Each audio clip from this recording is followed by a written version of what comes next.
جائے اور اسکل. ہاں کیونکہ سر اس میں ہم یہ بھی دیکھتے ہیں کہ جب بھی یونیورسٹیز کی طرف سے آئے کہ اچھا 5th سیمسٹر میں یا لاسٹ سیمسٹر میں کوئی بھی ان کو پروجیکٹ دیا جائے کہ اچھا جی آپ اپنے انٹرنشپ کرنے یا یہ پروجیکٹ آپ کر کے آنا ہے, بس وہ ٹوٹلی پورا ہوتا ہے, وہ کسی جگہ چلے جاتے ہیں یا کوئی ریفرنس بیس یا بس لیٹر بنوا لیا, کام نہیں کرتے, زیادہ تر لیٹر ہی بنوا لیتے, زیادہ لیٹر بنوا لیتے, سچی مچی والا کام نہیں کرتے. That's true. اب آپ بالکل صحیح ہے. یہ دیکھیں یہ اچھا یہ ایک اور بڑا سوال ہے کہ وہ اسٹوڈنٹس کہتے ہیں ہم نے کرنا کیا ہے, تو یہ دیکھیں کنفیوز رہتے ہیں. آخری وقت تک جب وہ ڈگری لے لیتے ہیں نا بچے, تو وہ ابھی بھی کہتے ہیں ہمیں کرنا کیا ہے, what's the purpose of that, تو what is in it for me, اس ڈگری میں ہے میرے لیے کیا.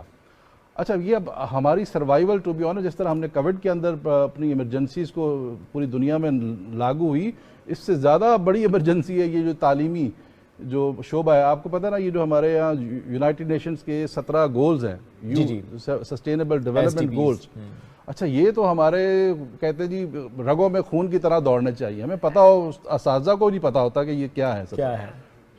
تو جب تک ہمیں پتہ ہے کہ یہ ہماری سروائیول ان گولز کے اندر ہے, these are the challenges, these are the real life problems where we have to train our youth in order to solve those problems. اچھا وہ ہمیں پتہ ہے کہ وہ زیرو ہنگر ہے, وہ پاورٹی ہے, وہ پتہ ہمیں ویل بینگ اینڈ ہیلتھ ہے. ایجوکیشن نمبر 4 کے اوپر یہ آپ کی کوالٹی ایجوکیشن جو ہے. اچھا یہ quality education is a solution to all problems. یہ سارے 17 پرابلمس ہیں, آخر میں پارٹنرشپ آ جاتا ہے. تو ہماری گورنمنٹ نیشنل جو پرائرٹیز ہیں نا, اس میں بھی انہوں نے کچھ گولز کیٹیگریز بنائی ہوئی ہیں, 1 2 3 کیٹیگریز ہیں. تو ان 17 کو انہوں نے ڈیوائڈ کیا ہوا ہے مختلف کیٹیگریز میں. انہوں نے کہا جی پہلا جو ہے نا جی 6-7 گولز ہیں. فار ایگزامپل ہم نے اس ملک سے ہنگر کو ختم کرنا ہے, ہم نے اس ملک میں کوالٹی ایجوکیشن دینی ہے, ہم نے اس ملک میں سینیٹیشن ہائیجین اور پانی کے مسائل کو حل کرنا ہے, ہم نے انرجی کو حل کرنا ہے, ہم نے اس ملک کے اندر اچھا روزگار دینا ہے. اب دیکھیں روزگار والی بات آ گئی ہے, یہ پہلی پرائرٹی ہے. اور اس کے لیے اب ضروری ہے کہ ہمیں سمجھنا ہو کہ ہر ایریا کے اندر what is in it for us. Energy ہمیں پتہ ہے اس وقت سب سے $13 بلین امپورٹ بل ہے, یہ بڑا پرابلم ہے, سالو کرنا ہے. فوڈ کا ہمیں پتہ ہے, سویا کا پچھلے دنوں کرائسس آیا ہوا, پولٹری انڈسٹری سفر کر رہی ہے. $4 بلین کا یہ آپ کا جو ہم پام اور سویا امپورٹ کر رہے ہیں, یہ آئل اس کی فیڈ پولٹری کی آ رہی, تو پرائسز وہ جا رہی ہیں. تو there are internal ways to make their مختلف قسم کے پروڈکٹس بنانے کے اپنے طریقے, آپ اپنی فیڈ بنا سکتے ہیں یوزنگ ڈفرینٹ انڈیجنس ٹیکنالوجیز. اچھا اسی طرح آپ کا انرجی کا, پھر آپ کو پتہ ہے 37% بچہ اس ملک میں سٹنٹڈ گروتھ کے ساتھ پیدا ہو رہا ہے, مال نیوٹریشن. سٹنٹڈ گروتھ سے مراد یہ ہے کہ فزیکلی اور mentally they are not capable of یہ لرننگ. آپ forget about knowledge economy. Knowledge economy کہہ رہے ہیں نا کہ ہمارے پاس بڑی یوتھ ہے, but we are losing this youth through this brain drain. اگر ہم اس پہ توجہ آج نہیں دیں گے, ہمارا فیوچر اچھا نہیں ہے. تو یوتھ کے اوپر انویسٹ کرنا ہے. اور وہ سٹنٹڈ گروتھ کیا ہے, وہ گٹ ہیلتھ ہے. آپ نے ان کی گٹ ہیلتھ کو بہتر کرنا ہے, آپ نے اچھا مائکرو نیوٹرینٹس دینے ہیں, مال نیوٹریشن دینی ہے, یہ سینیٹیشن ہائیجین کو بہتر کرنا ہے. کیونکہ بہت سارے ایسے جراثیم ہیں جو آپ کی سینیٹیشن, جب مائیں جب کام کرتی ہوتی ہے نا گاؤں دیہاتوں میں, یہ بیماری وشیس سائیکل ہے. اٹ سٹارٹس ان یوٹرو. بچے جب پیدائش کے دوران ہی ماں کمزور ہوتی ہیں, وہ بہت ساری چیزیں چلتا رہتا ہے, تو وہ یوٹرس کے اندر ہی شروع ہو جاتا ہے سائیکل.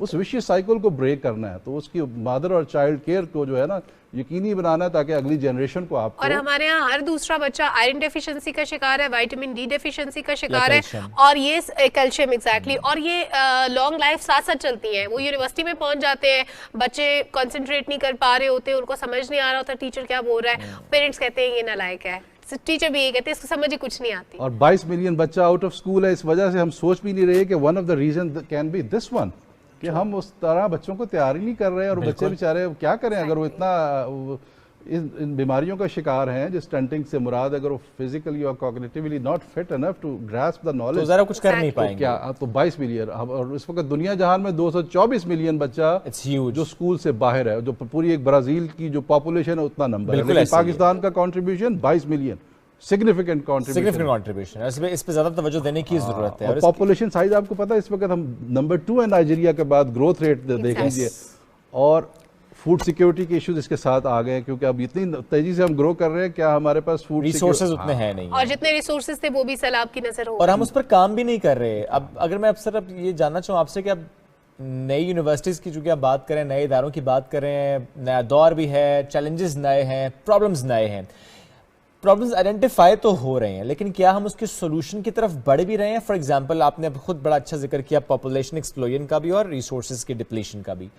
اس کے لیے ہم نے اپنے ایگریکلچرل سیکٹر کے اندر جو ریفارمز لے کر آنی ہے, جو ٹیکنالوجی انوویشن لے کر آنی ہے, بچوں کو رجحان اس طرف لے کر جانا ہے کہ اچھا آپ اپنے ہی ملک میں ایگریکلچر سائڈ پر کچھ سمجھیں, سیکھیں, پڑھیں, انویسٹ کریں. یہ آپ کے لیے بھی اچھا ہے, آنے والی نسل کے لیے بھی ضروری ہے, دنیا کے لیے بھی اچھا ہے. لیکن ہم ٹھیک ہے ٹیکنالوجی کا اپنا دور ہے, اپنی اہمیت ہے, ایمرجنگ ٹیکنالوجیز کی اپنی اہمیت ہے, بٹ ہم نے ایگریکلچر کو بالکل چھوڑ نہیں دیا. دیکھیں آپ ایگریکلچر ہمارا, آپ کو پتا ہے agriculture economy, yes 65% population is associated with sector. But we are still doing that traditional ways. اب ہمارا جو پرابلم جو ہے وہ ییلڈ کو بڑھانا ہے. بالکل ہمارا پرابلم یہ ہے کہ ہماری جو پاپولیشن تیزی سے گرو کر رہی ہے, ہماری ایگریکلچر جو ڈیمانڈ اینڈ سپلائی ہے اس کو پورا کرنے کے لیے کہ نہیں. آپ کو پتا ہے اس وقت 7 جو ہے میٹ کی ڈیمانڈ, ایگز کی ڈیمانڈ بڑھ گئی ہے, مینی فولڈ میٹ کی ڈیمانڈ بڑھ گئی ہے. ہم ایگریکلچر سیکٹر جو ہے نا وہ آپ کو پتا ہے اس کے اندر پولٹری سیکٹر بھی آتا ہے, اس میں میٹ سیکٹر بھی آتا ہے, اس میں ہمارا یہ ٹریڈیشنل ایگریکلچر کا بھی جو ایریا ہے یہ سارا آتا ہے. ہمیں پتہ ہے کہ گروتھ ریٹ جو ہے پولٹری اور میٹ کے اندر مچ ہائر ہے compare to the traditional agriculture sector. اور لیکن ہم ٹاپ 10 کنٹریز میں ہیں میٹ پروڈکشن میں, لیکن if you can see the share of the west, north America اس وقت حلال مارکیٹ میں سب سے آگے ہے. کین یو امیجن دیٹ 60% سے زیادہ ان کی مارکیٹ ہے حلال مارکیٹ, اور جہاں ہمیں ہونا چاہیے بالکل ہم لیک کر اور ہم ہو سکتے ہیں. اب یہ ٹیکنالوجی ہے یہاں پہ, اب تھوڑا سا اب ریگولرائزیشن بھی ہونا ہے. ہمارے یہاں اس وقت بیماریوں کا رجحان بھی, آپ نے پچھلے دنوں سر ریگولرائزیشن سے پہلے ٹیکنالوجی کی ضرورت ہے. ایبسولوٹلی ٹیکنالوجی سے دیکھیں, ساتھ میں ہمیں دیکھیں اس سے پہلے ٹیکنالوجی کو ڈیولپ کرنے سے پہلے ہمیں ایک ہوم ورک کرنا ہے کہ ہم اس کو سسٹین کر سکتے ہیں. سسٹین کیسے کریں گے؟ ایبسولوٹلی سسٹین کرنے کے لیے ضروری ہے ہمارے پاس ویکسین, فار ایگزامپل ابھی اس وقت ہمارے پاس ساری ویکسین امپورٹ کرتے ہیں ہم لائف سٹاک کو سپورٹ کرنے کے لیے. پرابلم ہے میجر, ہم اپنے لیے اپنی ویکسین سروائیول کے لیے امپورٹ کر رہے ہیں, کتنی پروڈیوس کر رہے ہیں. ایگریکلچر سیکٹر میں دیکھ لیجیے جتنا کچھ ہم لے رہے ہیں تو کتنا کچھ ہم خود بنا رہے ہیں. تو اس کو پہلے تو سسٹین کرنے کے لیے, کل کو کووڈ جیسی سچویشن آتی ہے, کچھ بھی نہیں, فار ایگزامپل ایسی سچویشن کھڑی ہو جائے ہم کچھ بھی نہیں لا سکتے, ہم کیوں نہیں بنا رہے؟ ہاں اب there is the technology platforms comes in, and that's the area where the government facilitation is required. Much needed facilitation is required. For science and technology. Institutions needs to be strengthened. Institutions ہمارے weak ہیں, institution کو پہ کام کرنا ہوگا, ان کو autonomy دینی ہے. اور اس میں ایک بڑا مسئلہ وہ این او سیز کا اور ڈفرینٹ پلیٹ فارمز پر جانا, وہ لوگ کہتے ہیں میں نہیں کرتا, میں امپورٹ ہی کر رہا ہوں. اور نئی ٹیکنالوجیز کو لے کے آنا, ہم نئی ٹیکنالوجی سے شائع ہو رہے ہیں. اچھا there are so many, ہاں نئی technologies, there are so many platforms which are much economical, much faster, much quicker in terms of producing. اب یہ ڈائگنوسٹکس کا ایریا جو ہے, بایولوجکس کا ایریا ہے, ویکسینز کا ایریا, $1 trillion انڈسٹری ہے. اور اس میں اگر ہم کریں تو we can make miracle. ایک چھوٹی سی کمپنی تھی بایون ٹیک جو ہے, جرمن کمپنی, جس نے کووڈ کی mRNA بیسڈ ویکسین بنائی تھی. اب $9 billion انڈسٹری ہے, کچھ بھی نہیں تھی, کچھ دنوں میں انہوں نے سروائیو کر لیا. This is where the challenges are there. تو دیکھیں نا کہ سمپل سی بات ہے, انہوں نے آئیڈینٹیفائی کیا پرابلم, اس کے سولوشن کی طرف بڑھ گئے, اور now they are making millions. اور پاکستانی بھی چونکہ ہم آئیڈینٹیفائی تو کر رہے ہیں پرابلم, لیکن بڑا سر نے ایک اچھا پوائنٹ ریز کیا کہ وہ کہاں کہاں پر ہمیں ایشوز آتے ہیں. وہ ایشوز اگر ہم ایڈریس کرتے چلے جائیں, ظاہر ہے گورنمنٹ کو اس کو دیکھنا ہے, اداروں کو اس کو دیکھنا ہے, کیسے سسٹم بہتر ہو سکتا ہے, کیسے کنڈیسیو انوائرمنٹ مل سکتا ہے, پھر چیزیں بہتری کی طرف جائیں گے. Sir thank you so much for joining us today. We'll try to visit Kosari university some day انشاءاللہ. ضرور آئیے. انشاءاللہ. بریک کی طرف بڑھتے ناظرین.